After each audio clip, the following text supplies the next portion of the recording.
le Festival d'Avignon. Je suis hyper impatiente. On part un mois cet été en Avignon, avec la troupe de la rage au cœur. Le metteur en scène est un fou furieux. On part jouer Iphigénie, vieille pute, écriture de plateau, une relecture du mythe à la lumière des violences contemporaines.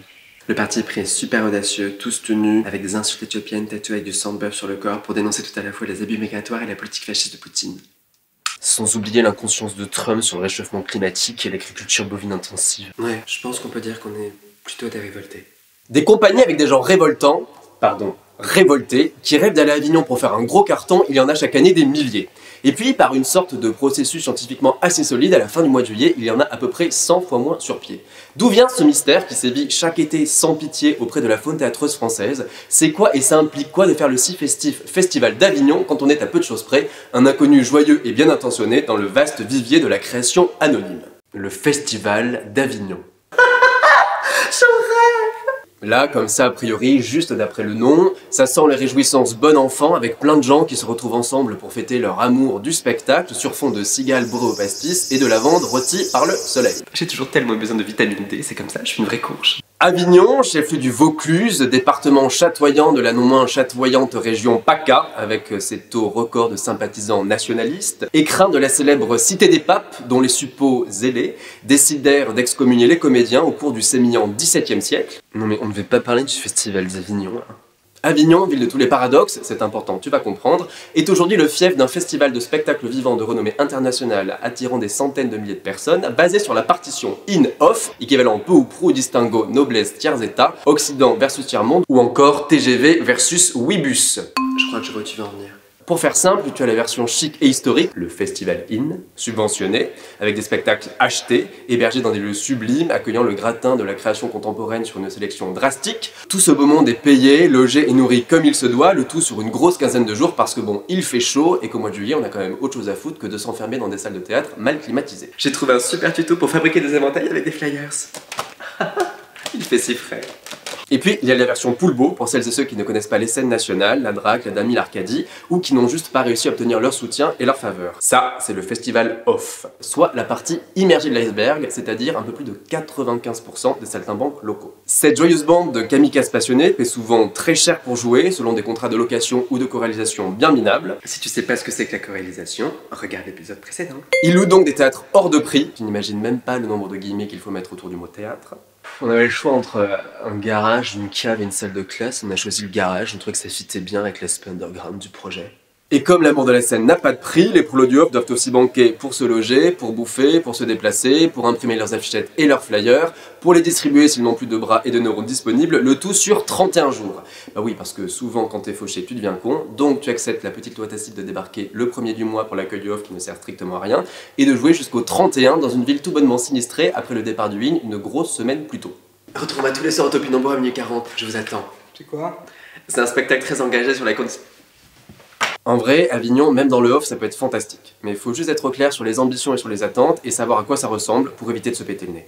On a fait un très beau festival, mais... C'était horrible. Je veux plus jamais y retourner. Et cet enculé de metteur en scène qui nous a tous fait chier avec son projet de merde. Il s'en passe tout le temps. Et les gens, il faut les prévenir de fois.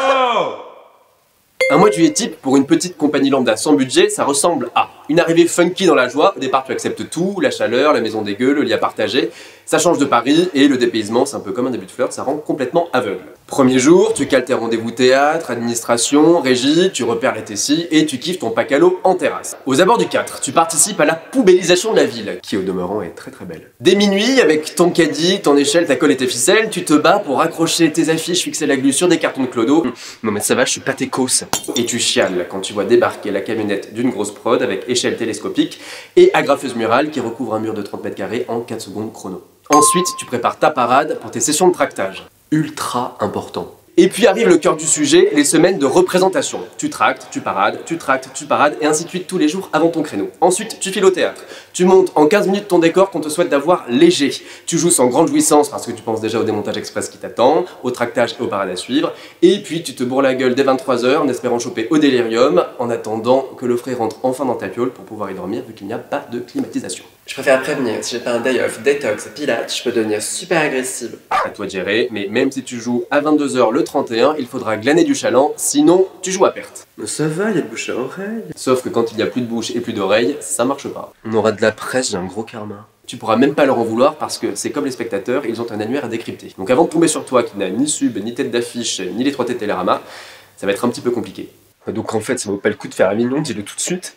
Le jumeau qui est sorti d'école de commerce m'a fait un business plan quand je pensais rempiler pour une deuxième édition. J'étais déjà inondé d'angoisse à la mi-octobre. Il faut se décider très vite pour booker les bons créneaux dans les endroits les moins pires. Et du coup, il a sorti 2 outils dont se sert rarement l'artiste autoproclamé, la calculette et le bon sens. Tu te dois de connaître la viabilité de ton projet et évaluer à minima le retour sur investissement. Je déteste tout ce vocabulaire mercantile.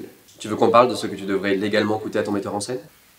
Alors, combien va te coûter ta présence dans le off? On y va. On va limiter l'équipe à 4 comédiens de façon tout à fait arbitraire. Les chiffres sont arrondis à la grosse louche, l'idée c'est juste de te donner une idée. Pour commencer, la partie théâtre compte la location de la salle. Les prix varient en fonction du lieu, de la jauge et du créneau et peuvent aller de 5 000 à plus de 20 000 euros.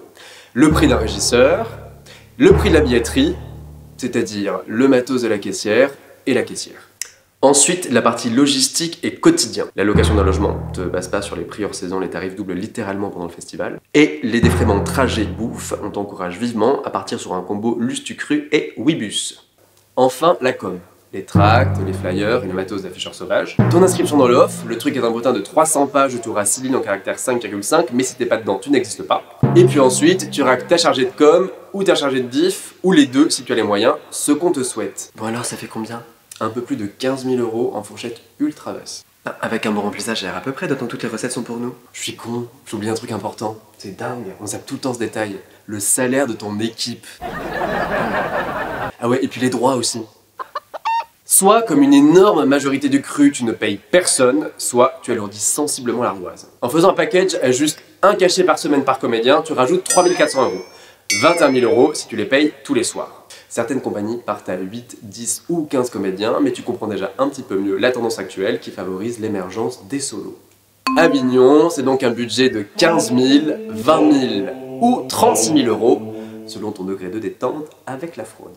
Pour rentrer dans tes frais, en imaginant que tu vendes ton spectacle, avec un prix de spectacle bradé à 2 000 euros, et en imaginant une recette de 10 400 euros sur les entrées, il te faudra vendre 3, 5 ou 13 spectacles pour amortir ton festoche. Soit le début d'une belle tournée pour des illustres inconnus. Ah oui, rajoute 2 à 6 dates pour les droits et le budget diffusion. Ah ouais? Et ouais. Mais toi, il y avait des pros? 22. Il y en a combien qu'on kiffait? 18. Et acheté? Aucun. Mais pourquoi? Bah parce qu'entre ceux qui programment que des one-man, que des classiques ou que des trucs qui n'ont rien à voir avec ton taf mais qui n'enlèvent rien à ses qualités, phrase de bâtard, eh bien il reste plus grand monde à l'arrivée. Bon, on n'avait pas non plus très bien ciblé les pros avec ma néo-chargée de diff payé au lance-pierre. Il y en a qui réussissent quand même. Bien sûr, si tu montes un Shakespeare, ou un Rostand, ou un texte sur la rencontre de Shakespeare avec Rostand. Comment t'es trop jaloux d'Alexis Michalik? Non mais... Genre... Absolument pas. Bon, ok, j'avoue, moi aussi j'aurais bien aimé tourner dans Versailles. Donc moi j'ai une très belle frisure naturelle. Avec rebond. Mais à part Michalik alors? Comment je le trouve trop fort? Bien sûr que ça peut marcher. Avec une vraie production ou une équipe de diffusion digne de ce nom. Voilà. Ou alors en y allant entre potes qui ont économisé pour se payer un petit frisson l'été sans aucune espèce d'attente. Ben voilà.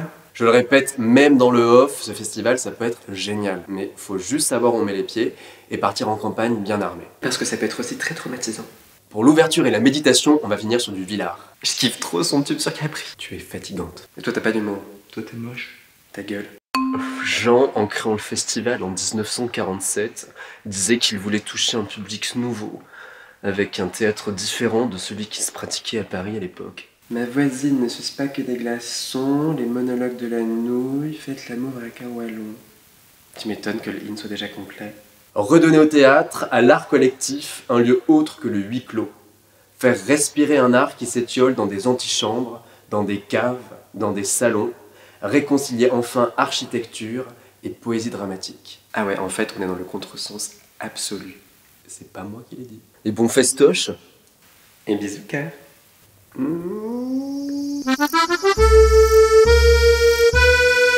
Un flacon de l'Exomil est offert à chaque nouvel abonné sur notre chaîne YouTube.